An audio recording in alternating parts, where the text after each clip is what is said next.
성요한이 전한 거룩한 복음입니다. 주의 영광을 드립니다. 예수께서 또 말씀하셨다. 정말 잘 들어두어라.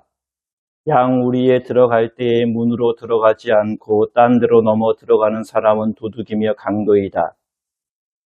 양치는 목자는 문으로 버젓이 들어간다.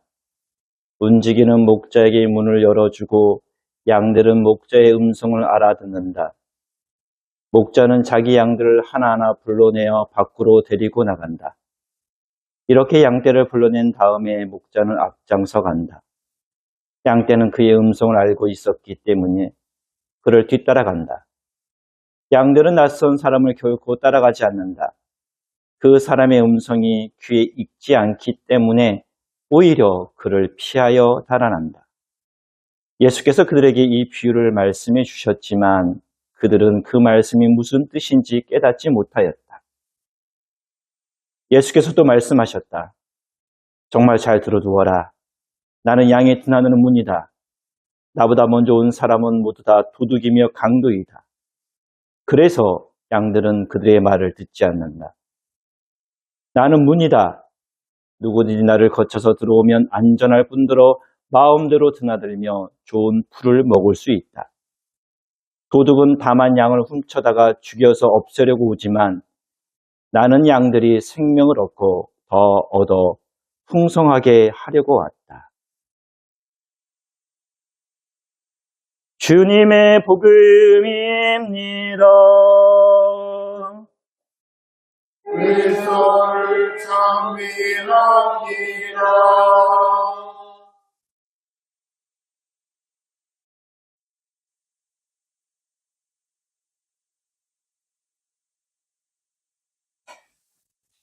오늘 오전 9시에 우리 신대장님 네 분 하고요. 강혜석 야구부교 네 분 오셔서 곰마리아 교우님 별세 8주기 기념 성찬례를 봉헌했습니다. 기억하고 계신 분들 더 많으실 것 같아요. 그렇죠? 네. 마리아 교우님 기억하시죠? 오늘 별세한 기념일인데 마리아 교우님의 영혼이 하나님의 은총 안에 평안히 안식하기를 함께 기도합니다.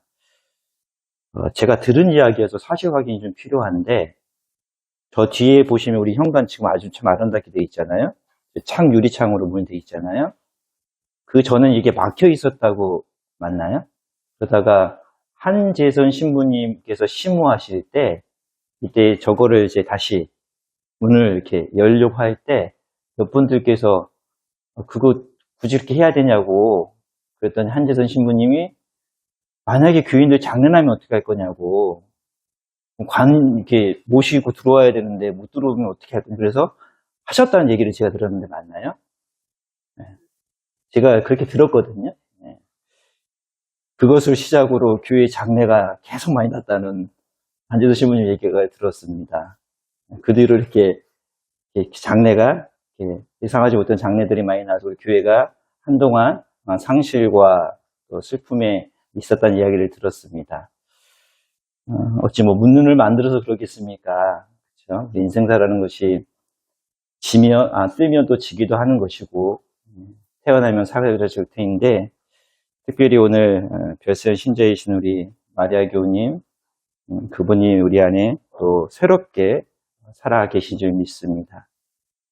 그분이 지금도 우리를 위하여 이 성회단 송탄교회를 위하여 하나님 우편에서 기도하고 있음을 우리가 이 성찬례를 통해서 성체 성사를 통해서 같은 신비를 누리는 오늘이 되길 주님으로 소망합니다. 우리를 향하여 돌아보사 웃음 꽃피게 하시는 성부와 성자와 성령의 이름으로 말씀드립니다.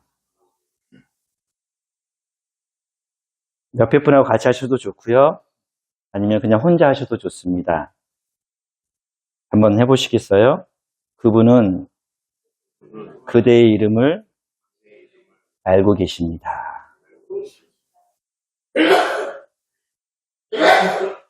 그분은 그대의 이름을 알고 계십니다. 사랑하는 성회당 손탄교회 여러분, 우리는 때로는 많은 군중들 속에 살아갑니다. 화려함 속에서도 살아갑니다. 그런데 혼자 있는 것처럼 느껴질 때가 참 많이 있습니다. 분명 누군가와 함께 있는데 정작 나를 아는 사람은 없는 것 같습니다. 그럴 때면 깊은 고독이 엄습해 옵니다. 그래서 괜시리 괜찮은 척 웃지만 마음에는 무너지고 있는 시간들이 있습니다. 혹시 여러분들 그 시간들을 경험하셨고 또 지금 그 시간들을 지나고 계시지는 않으신지요? 오늘 전례 독서의 말씀들은 그러한 우리에게 하나님은 우리를 혼자가 아니라 함께 살도록 부르셨다라고 말씀하십니다. 하나님께서는 우리가 혼자가 아니라 말씀하십니다. 더불어 함께 살도록 주와 함께 그리고 주를 믿는 이들과 함께 살도록 부르셨다는 것이 오늘 모든 전례 독서들의 말씀이며 우리를 초대하는 것입니다. 먼저 사도행전 말씀을 보면 초대교회 공동체는 사도들의 가르침을 받았습니다. 그들은 소재 교제했고요, 빵을 나누었습니다. 그리고 기도하기에 전념하였다라고 말합니다. 그들은 자기의 것을 자기 것이라고 하지 않았습니다. 필요한 사람에게 필요한 만큼 나누어 주었습니다. 그들의 초대교회의 삶에는 두 가지 아주 중요한 특징이 있습니다. 하나는 함께하는 믿음입니다. 주와 함께하는 믿음이 있었습니다. 그리고 그리스도를 믿는 따르는 자들과 함께하는 믿음이 있었습니다. 또 하나는 나눔입니다. 자기 것을 자기 것으로 여기지 아니하고 나누었습니다. 이것이 교회의 온영입니다. 하나님의 나라의 전부입니다.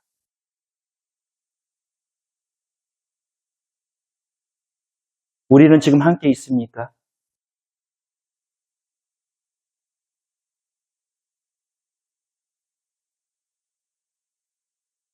우리는 그 함께 있는 동안 고통과 슬픔, 기쁨과 희락을 함께 나눕니까?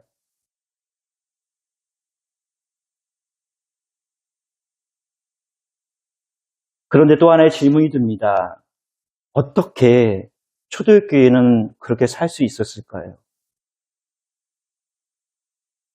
그리고 지금의 세상의 많은 교회들은 어쩌면 그렇게도 초대교회와 정반대의 모습으로 살아가는 걸까요?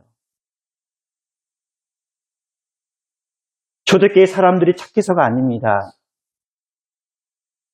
그들의 의지가 강해서도 아닙니다. 그 이유는 단 하나입니다. 그들은 목자의 음성을 들었기 때문입니다. 시편 23편에 다윗은 고백합니다. 주님은 나의 목자시니 내게 부족함이 없습니다. 이 고백은 단순한 신앙 고백이 아닙니다. 이것은 나는 혼자가 아니라는 고백입니다. 푸른 풀밭, 잔잔한 물과 그리고 죽음의 골짜기까지 그 모든 길 위에 목자 되시는 주님께서 함께 하고 계시다는 고백입니다. 여기서 중요한 것이 있습니다. 푸른 물밭, 잔잔한 물가, 죽음의 골짜기의 환경이 아닙니다. 바로 동행입니다. 주께서 나와 함께 동행하고 있다는 것입니다. 우리는 푸른 풀밭을 찾지만, 잔잔한 물가를 찾지만, 쉴 만한 쉼터를 찾지만, 죽음의 골짜기를 피하고 싶지만, 다윗은 이렇게 고백합니다. 주님이 나의 목자이시니 동행하시니. 시편 23편은 압살롬 아들에게 도망자의 신세였습니다. 1시간 뒤에, 2시간 뒤에, 하루 뒤에 어떤 일이 그에게 닥쳐올지 모르는 상황이었습니다. 풀밭도 아니었습니다. 잔잔한 물가도 아니었습니다. 사망의 음침한 골짜기였습니다. 그러나 그 환경 가운데에, 그 장소 가운데 누가 계시니? 주님이 계시니 나는 부족함이 없다 라고 고백합니다. 푸른 풀밭이 있어서 평안한 것이 아닙니다. 목자가 계시기 때문에 평안합니다. 죽음의 골짜기가 사라져서 두렵지 않은 것이 아닙니다. 목자가 함께 하시기 때문에 두렵지 않습니다. 사랑하는 교우 여러분, 우리는 지금 어떤 길을 걷고 있습니까? 또 여러분들은 어떤 길을 걷고자 간구하고 있습니까? 푸른 풀밭입니까? 아니면 죽음의 골짜기입니까? 오늘 이독서 베드로전서는 아주 현실적인 이야기를 우리에게 전해줍니다.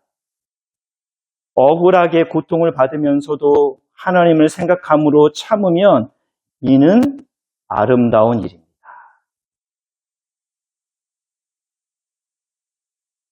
이 말씀은 우리가 쉽게 아멘할 수 없습니다.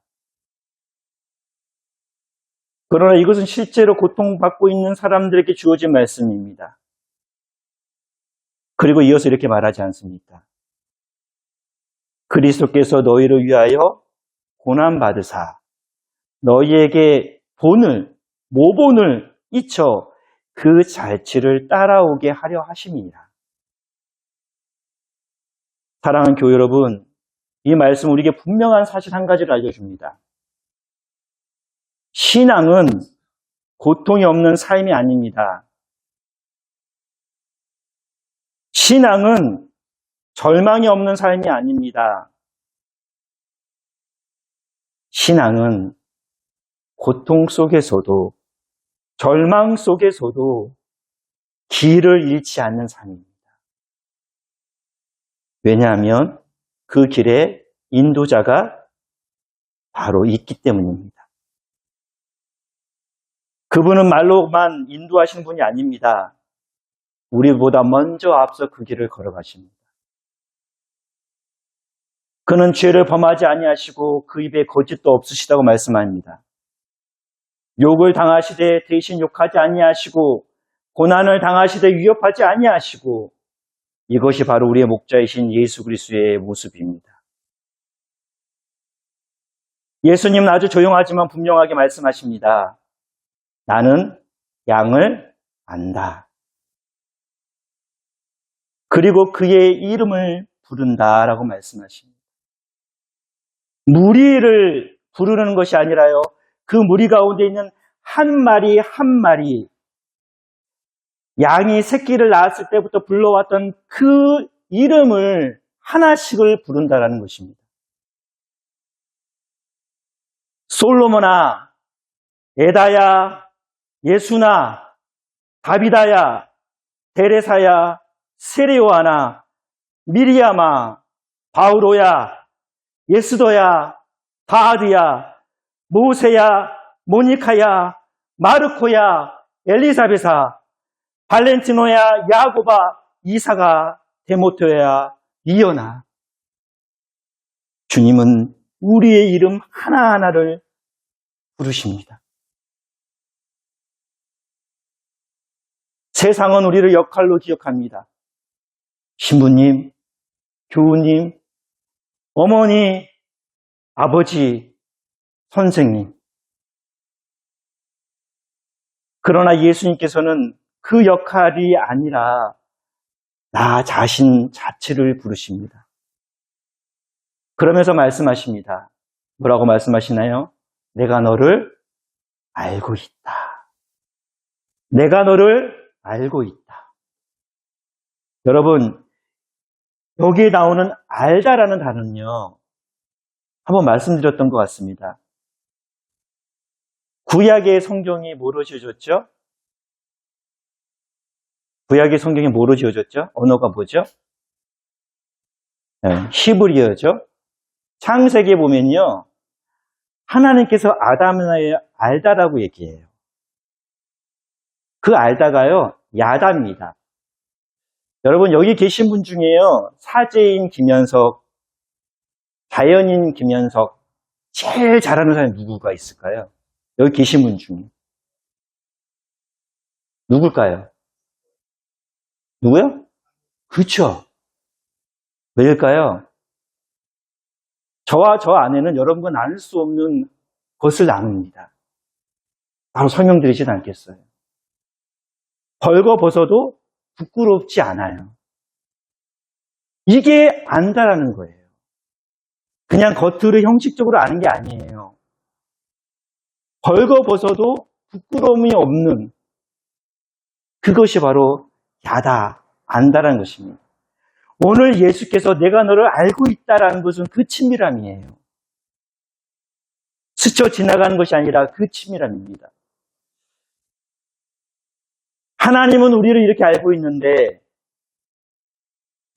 우리는 이 세상을 살아가면서 많은 소리들을 듣습니다. 그것이 자기인 줄 알아요. 비난의 소리들, 비교의 소리들, 나는 부족하다는 소리들, 나는 실패했다는 소리들. 그게 나인 줄 압니다. 그런데 이상하게도 그 소리들은 점점 커지고 하나님의 음성은 점점 작아지는 것처럼 느껴질 때가 많습니다. 그래서 우리는 그때부터 어느 순간부터 낯선 목자의 음성을 따라갑니다. 이 낯선 목자의 음성을 오늘은 도둑이라고 예수께서 말씀하십니다. 성공해야 된다는 압박, 인정받아야 한다는 불안감, 버려질까 하는 두려움, 그 소리들이 우리를 이끌고 갑니다. 그 끝에는 분명히 이것이 있다라고 주님 말씀하십니다. 도둑은 훔치고 죽이고 멸망시키려고 온다. 예수님께서 이름을 부르신다는 것은 나를 알고 있다는 것입니다. 나의 이야기를 알고 있다는 것입니다. 나의 눈물과 상처를 알고 있다는 것입니다. 우리는 지금 어떤 음성을 따라 살고 있는지, 그 음성은 나를 살리고 있는지 아니면 조금씩 무너뜨리고 있는지 살펴보길 바랍니다. 예수님께서 말씀하십니다. 나는 양의 문이다. 문은 무엇입니까? 문은 들어가기도 하고 나오기도 합니다. 문은 원래 닫힘이 아니라 통로입니다. 근데 여러분 분명히 기억하셔야 됩니다. 이 나와 주님과의 문은 내가 서 있는 위치, 내가 있는 곳에 문고리가 있습니다. 주님 쪽에 문고리가 있지 않고요. 내가 서 있는 내 자리에 문고리가 있어요. 내가 바깥에 있으면 그 문고리는 어디 있다고요? 바깥에 있습니다. 내가 안쪽에 있으면 그 문고리는 안쪽에 있어요. 주님한테는 문고리가 없습니다. 문을 열려면 뭐가 필요하겠습니까? 문고리가 필요합니다. 내가 들어갈 수도 있고 내가 나올 수도 있습니다. 주님이 일방적으로 들어오지 않으십니다. 주님이 일방적으로 나가지 않으십니다. 그래서 우리는 주님을 인격적인 분이라고 표현합니다. 예수님께서 말씀하십니다. 나를 통해 들어오면 누가 들어가는 겁니까? 내가 들어오면 구원을 받고 들어가며 나오며 꼴을 얻는다 말씀하십니다. 이 말씀은 우리를 가두겠다는 것이 아닙니다. 주님 안에서 나라는 존재는 비로소 완전해지고 자유로울 수 있다는 것입니다. 우리는 종종 예수님 밖에서 자유를 밖에서 찾습니다. 하지만 그 자유와 기쁨은 우리를 더 불안하게 만들 때가 많습니다. 반대로 예수님의 삶은 겉으로는 제한처럼 보이지만, 하지 말라는 것이 많은 것처럼 보이지만, 짐이 무거워 보이는 것처럼 보이지만 그 안에 깊은 평안과 안전이 있습니다. 오늘 예수님의 마지막 말씀, 내가 온 곳은 양으로 생명을 얻고 더 풍성하게 얻게 하려는 것이다. 여러분, 풍성한 생명이란 무엇일까요? 그것은 문제가 없는 삶이 아닙니다. 눈물이 없는 삶이 아닙니다. 그러기에 우리가 기도할 때 이 기도는 꼭 하지 마십시오. 문제가 해결되기 위하여 기도하지 마십시오. 눈물이 경험하지 않기를 기도하지 마십시오. 주님 절대로 듣지 않으십니다. 문제가 없기를 위하여 기도하는 것이 아니라 문제가 있음에도 주님의 계심을 바라보게 하소서. 눈물이 없기를 위한 삶이 아니라 나의 눈물 가운데 주님의 눈물이 있는 것을 보게 하소서. 이 기도가 주님께서 기뻐하시는 기도일 것입니다. 문제가 많고 눈물이 많더라도 우리가 살아갈 수 있는 힘은, 넘어져도 다시 일어설 수 있는 힘은 혼자인 것 같지만 결코 혼자가 아닌 삶을 살 수 있는 힘은 이미 우리에게 주어졌습니다. 이미 우리에게 풍성한 생명이 주어졌습니다. 사랑하는 교회 여러분, 혹시 여러분 가운데 지쳐 계신 분이 계십니까? 지금 누구에게도 말하지 못한 아픔을 안고 계신 분이 계십니까? 오늘 예수님은 멀리서 부르지 않으십니다. 크게도 외치지 않으십니다. 조용히, 그러나 분명하게 우리의 이름을 부르고 계십니다. 나는 너를 안다. 나는 너를 놓지 않는다. 나는 너를 생명으로 이끈다. 우리 그 음성 앞에 더 이상 증명하러 애쓰지 맙시다. 괜찮은 척 버티지 맙시다. 그저 그 음성을 따라 한 걸음씩만 나아갑시다. 혹시 아직도 나는 부족하다, 나는 나아갈 수 없다라고 느껴지신다면 있는 마음 그대로 가지고 주님 앞에 나갑시다. 부활의 신앙은 고통이 없는 삶이 아닙니다. 고통 속에서도 길을 잃지 않는 삶입니다. 왜냐하면 우리에게는 착한 목자이신 예수께서 가까이 계시기 때문입니다. 이제 잠시 우리 각자의 마음속에 주님의 음성을 다시 들어봅시다. 나를 부르시는 그 이름, 나를 향한 그 부드러운 음성을 조용히 붙잡는 시간이 되기를 소망합니다. 나를 지으신 주님,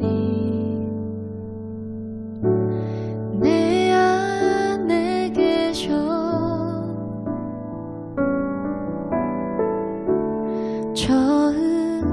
처음부터 내 삶은 그의 손에 있었죠.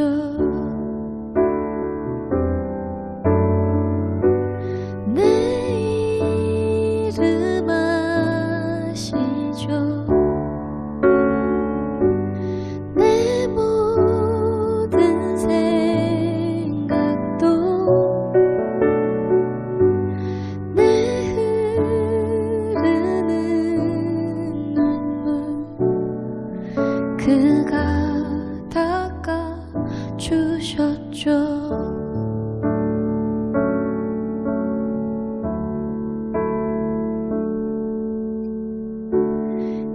때는 내 아버지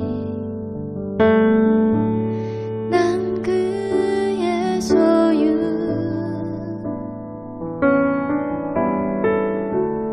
내가 어딜 가든지 날 떠나지 않죠.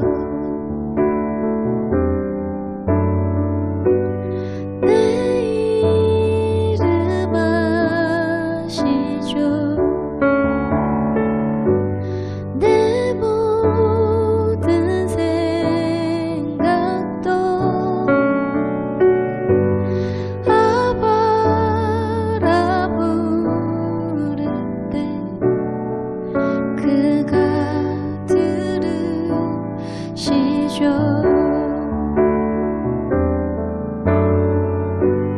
내 이름 아시죠. 내 모든 생각도 내 흐르는 눈물 그가 닦아주셨죠.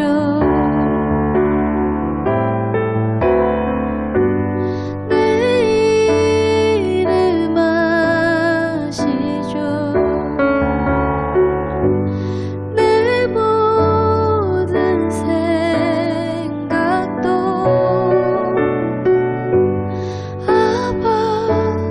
아바라 부를 때 그가 들으시죠.